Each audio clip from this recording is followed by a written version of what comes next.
My name is Alara, and at 45, life had settled into a predictable rhythm, much like the gentle tick-tock of the grandfather clock in the hallway of the house I grew up in. I work as a librarian in our quiet little town, a job that suits my love for order and the comforting scent of old paper.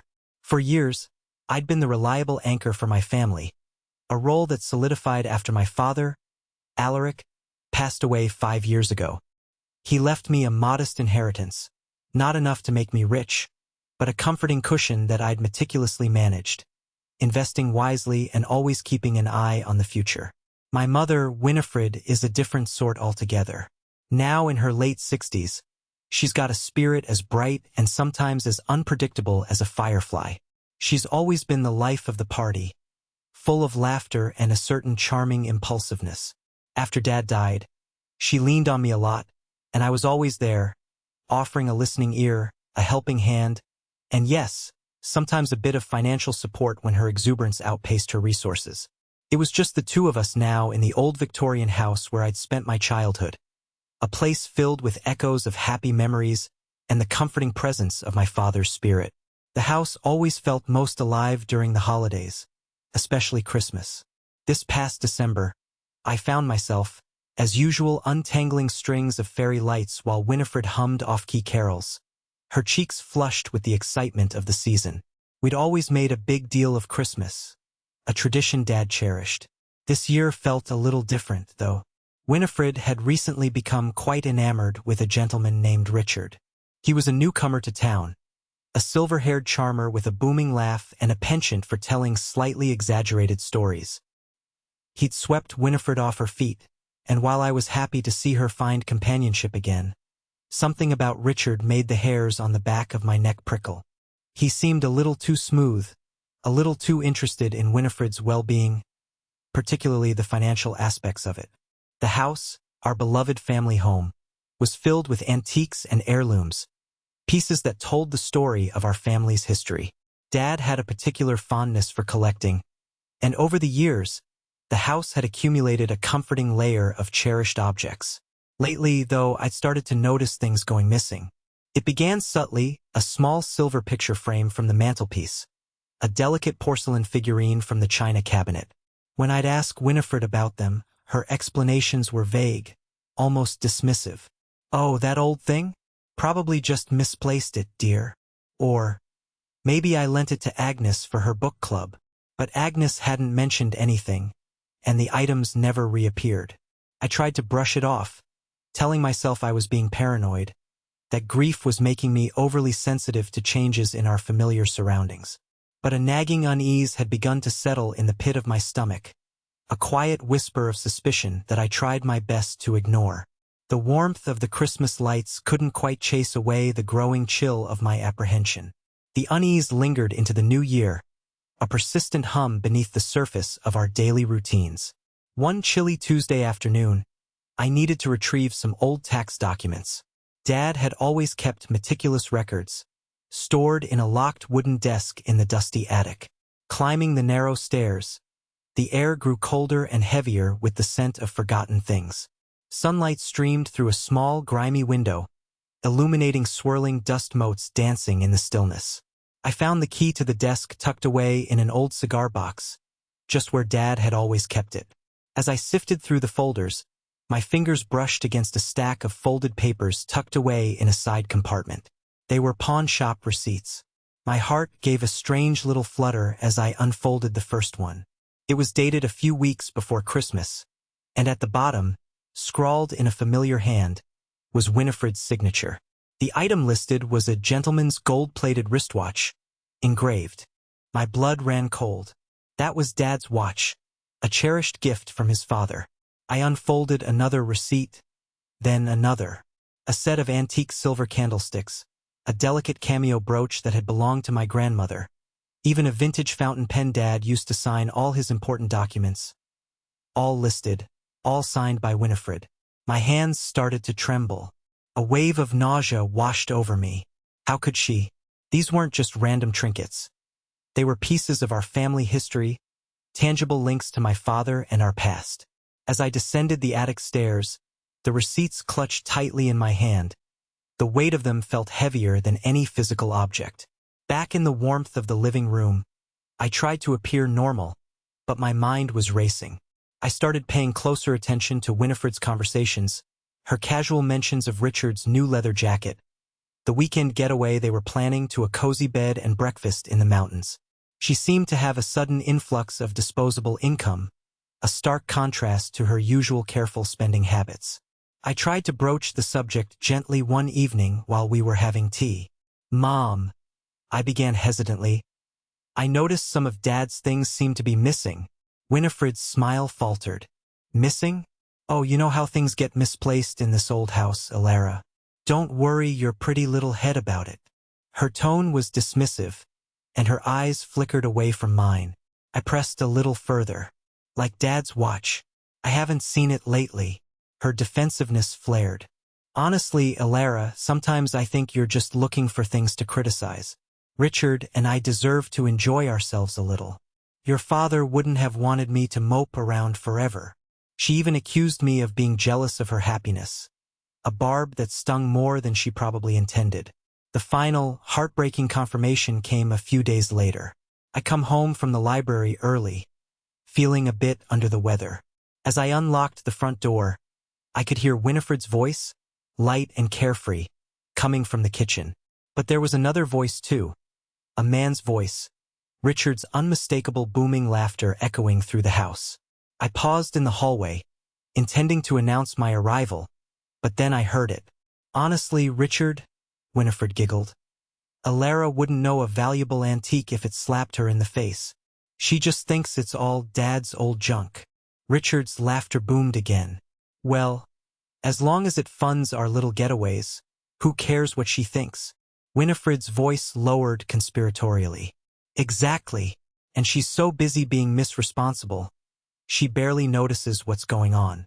This little cruise we're planning? All thanks to Alaric's dusty old treasures."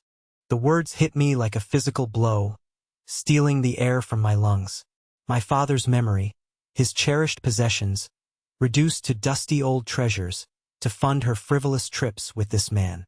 The disrespect, the blatant betrayal of my trust, it all crashed down on me in that moment. My throat tightened, and my vision blurred with unshed tears. I wanted to burst into the kitchen, to confront her, to scream at her for her callousness. But I couldn't move. A cold, hard knot of pain settled in my chest, a stark realization of the depth of her deception.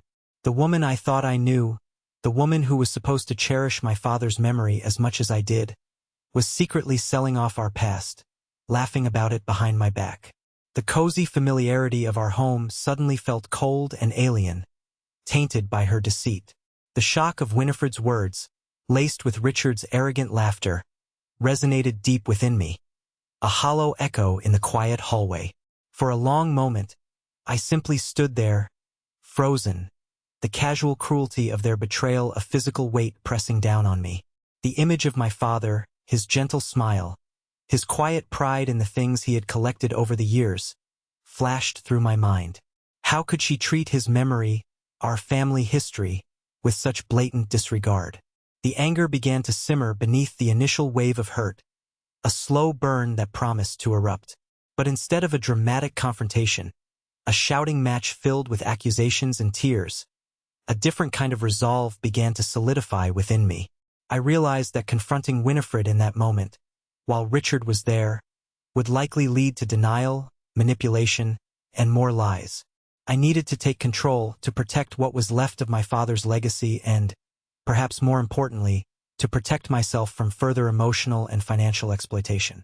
Silently, I backed away from the kitchen door, my footsteps muffled by the thick Persian rug in the hallway. I retreated to my own small cottage, a cozy space I had built for myself in the back garden a few years ago, a sanctuary away from the main house. Once inside, the familiar comfort of my own space offered a small measure of solace. I sat down heavily on the worn armchair by the window, the pawn shop receipts still clutched in my hand. The amount of money Winifred had likely gotten for those items gnawed at me. It wasn't just about the monetary value. It was about the sentimental worth, the irreplaceable connection to my father. The next morning, armed with the pawn shop receipts and the deeds to the family home, which, thankfully, were solely in my name as per my father's will, I made an appointment with Mrs. Henderson, a no-nonsense lawyer who had handled my father's estate. Mrs. Henderson listened patiently as I recounted the situation, her expression growing increasingly stern as I showed her the evidence. She confirmed that as the legal owner of the house and the inheritor of its contents, I had every right to protect my property. She advised me on the legal implications and helped me draft a formal letter to Winifred, outlining my concerns and demanding an explanation. That afternoon, I made a decision that felt both terrifying and liberating. I went to the local locksmith and had the locks on the main house changed. It felt like a drastic step, a point of no return, but the thought of Winifred and Richard freely selling off more of my father's belongings fueled my resolve. I also opened a new, secure bank account and transferred the remaining inheritance funds into it, ensuring that Winifred could no longer access them without my explicit consent. It wasn't about being vindictive. It was about establishing boundaries, about taking back control of a situation that had spiraled out of control. As I stood in front of the sturdy oak door of the family home, the new locks gleaming faintly in the afternoon sun, a wave of emotions washed over me. There was sadness for the broken trust, anger at Winifred's deceit, but also a sense of quiet empowerment. I had taken a bold step, a necessary one, to protect myself and my father's memory. I knew this would likely lead to a major confrontation, but for the first time in a long time, I felt a sense of inner strength, a quiet determination to stand my ground. I slipped the new set of keys into my pocket, a tangible symbol of my newfound resolve. I didn't leave a note. I wanted Winifred to discover the change herself, to experience the same shock and confusion I had felt when I overheard her callous words. The silence of the house, now secured and under my control, felt heavy with unspoken words and the promise of a difficult conversation to come. The first phone call came late that evening. Winifred's voice, usually so bright, was shrill with panic. "Alara? Alara, what in heaven's name is going on? The locks have been changed. I can't get in." I let the call go to voicemail. Then came another, and another, each one escalating in tone from confusion to anger to wounded indignation. "How could you do this to your own mother? After everything I've done for you?" Her words were a familiar guilt trip, a well-worn tactic she had employed countless times over the years. Richard's calls started the next morning, his voice smooth and demanding. "Alara, Winifred is very upset. You need to open the house immediately. We have plans, you know." His entitlement only solidified my decision.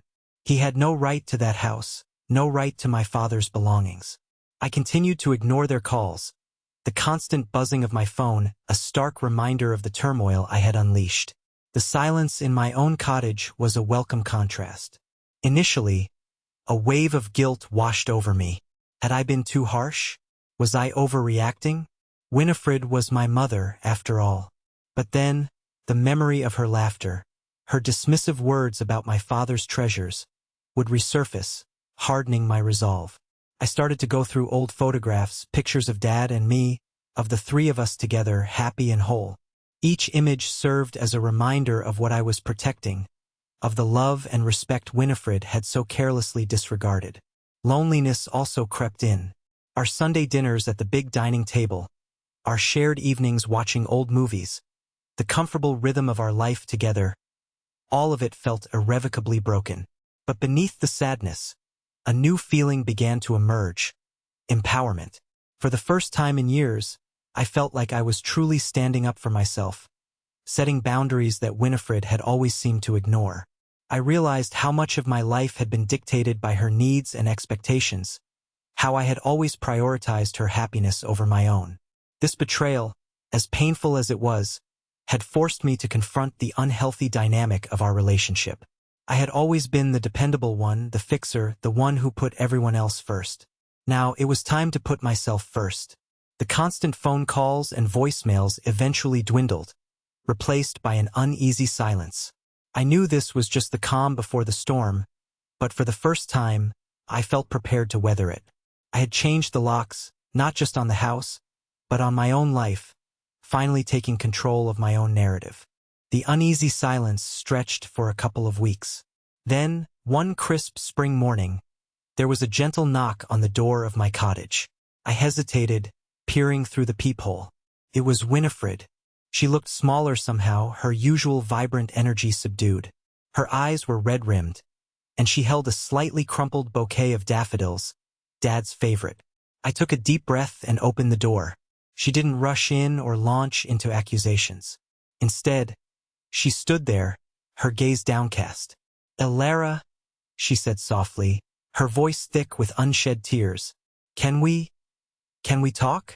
I nodded and stepped aside, letting her in.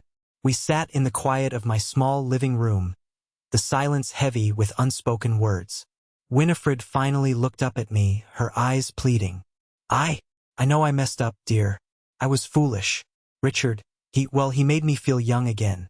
I didn't think about what I was doing, about how much those things meant to you, to your father's memory." Her apology felt incomplete. It focused more on her feelings and Richard's influence than on the actual betrayal of trust. Still, it was a start. I took a slow breath. "Mom," I said, my voice calm but firm. "What you did hurt me deeply. It wasn't just about the things you sold. It was about the disrespect, the lies. Dad trusted us both to care for this house and his belongings." Winifred's eyes welled up again. "I know, Elara. I'm so sorry. Can you ever forgive me?" Forgiveness felt like a long road ahead, one I wasn't sure I was ready to travel yet. "I don't know, Mom," I admitted honestly. "But what I do know is that things need to change.